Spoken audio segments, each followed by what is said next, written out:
भारत में एक रिश्ता बड़ा मशहूर है, जीजा और साली का रिश्ता, जहां जीजा थोड़ा हक से मजाक करता है और साली थोड़ा हंस कर सह लेती है।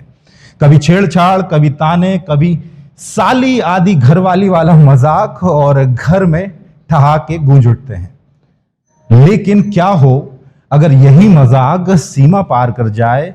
क्या हो अगर जीजा जीजा ना रहकर एक जुबानी आशिक बन जाए?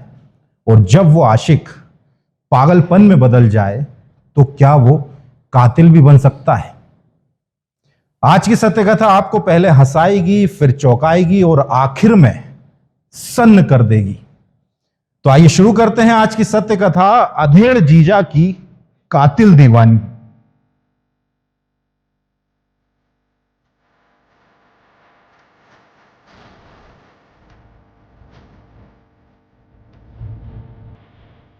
मध्य प्रदेश का खंडवा, जहां रिश्तों में वही अपनापन था जो हर भारतीय परिवार में होता है।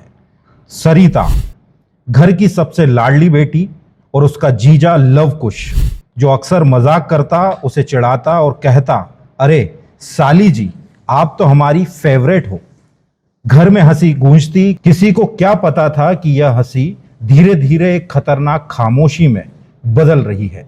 रिश्तों में मजाक तभी तक अच्छा लगता है जब तक उसमें मर्यादा होती है, लेकिन जहां मर्यादा खत्म होती है वहीं से शुरू होती है एक खतरनाक सत्य कथा।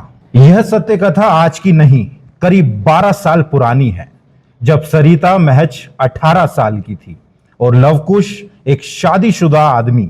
सरिता अक्सर अपनी बहन के घर जाया करती थी, वहीं जहां लवकुश रहता था।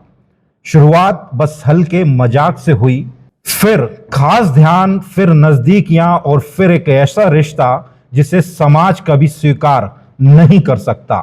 लवकुश कोई जल्दबाज इंसान नहीं था। वो समझता था कि दिल जीतने के लिए समय देना पड़ता है। वो सरिता को घुमाने ले जाता, उसे महंगे गिफ्ट देता, उसे खास महसूस कराता और धीरे धीरे उसके मन में अपनी जगह बना ली। यहां सवाल सिर्फ रिश्तों का नहीं है, यहां सवाल है भरोसे का। एक ऐसा भरोसा जो पूरे परिवार ने एक दामाद पर किया, और वही भरोसा एक दिन सबसे बड़ा धोखा बन गया। एक दिन खेत, बारिश और सुनसान माहौल, दोनों एक पेड़ के नीचे खड़े थे, और वहीं लवकुश ने सरिता से सिर्फ एक शब्द कहलवाया। हां, उस एक शब्द ने दोनों के रिश्ते की दिशा बदल दी। 25 साल की हो चुकी सरिता अपने जीजा से इश्क का पाठ तब से पढ़ रही थी जब वह महज 18 साल की थी। जीजा के साथ प्रेम का कोर्स अधूरा न रहे, इसके लिए वह ज्यादा समय अपनी ममेरी बहन यानी प्रेमी जीजा के घर में बिताती थी। इसके बाद 12 साल तक यह रिश्ता चलता रहा, घर में, परिवार के बीच, लेकिन किसी को भनक तक नहीं लगी। 12 साल, सोचिए, एक ही छत के नीचे और किसी को पता तक नहीं। लेकिन हर सत्य कथा में एक मोड़ आता है, और यहां वो मोड़ था शादी। सरिता की शादी तय हो गई। 21 अप्रैल सगाई, 5 मई शादी, और यहीं से लवकुश का जुनून पागलपन में बदल गया। उसने साफ कह दिया, सरिता मेरी है, अगर मेरी नहीं हुई तो किसी की नहीं होगी। परिवार ने मना कर दिया, लेकिन वो मानने वाला नहीं था। जब प्यार अधिकार में बदल जाए और अधिकार जुनून में, तो इंसान सोचना बंद कर देता है, और वही होता है जो इस सत्य कथा में हुआ। 16 अप्रैल 2026, दोपहर का समय, नई कार, परिवार खुश, मंदिर जाने की तैयारी, लेकिन उन्हें नहीं पता था कोई उनका इंतजार कर रहा है। काली थार, सीधी टक्कर, कार खंती में जा गिरी, लेकिन यहां भी कहानी खत्म नहीं हुई। थार वापस आई और दूसरी बार टक्कर मारी गई। 2 बार टक्कर, यानी यह हादसा नहीं था, सीधा सीधा मर्डर था। लवकुश के इस हमले में मां सुमन देवी और बेटा सौरभ हमेशा के लिए खामोश हो गए। बाकी लोग मौत से जूझते रहे।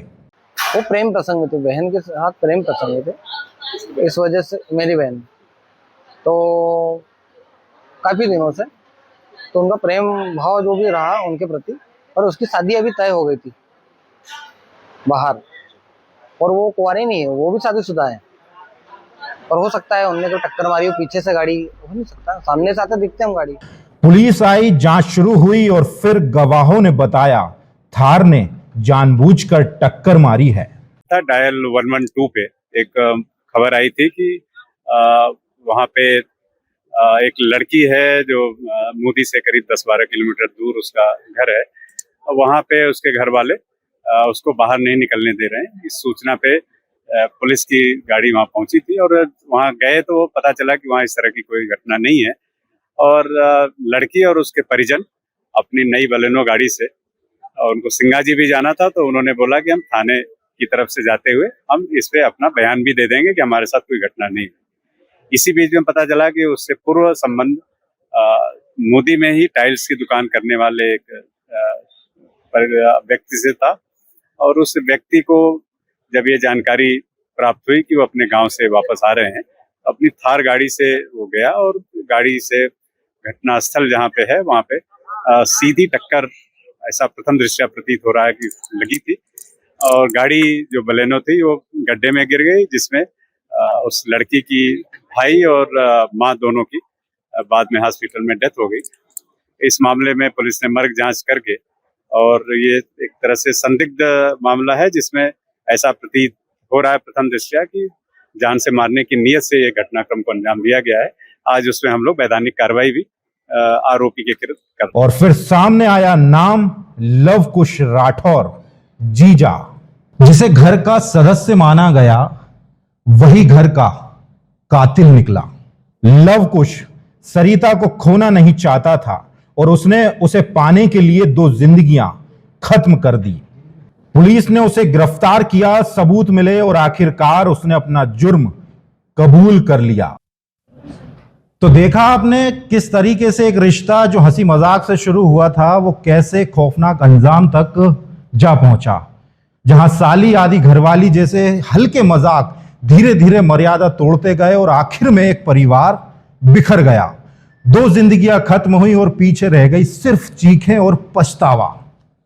याद रखिए, हर रिश्ते की एक सीमा होती है और जब वो सीमा टूटती है तो सिर्फ रिश्ते नहीं टूटते, जिंदगियां टूट जाती हैं। आज की सत्य कथा में फिलहाल इतना ही। अगली बार फिर हाजिर होऊंगा किसी एक नई सत्य कथा के साथ। तब तक के लिए नमस्कार।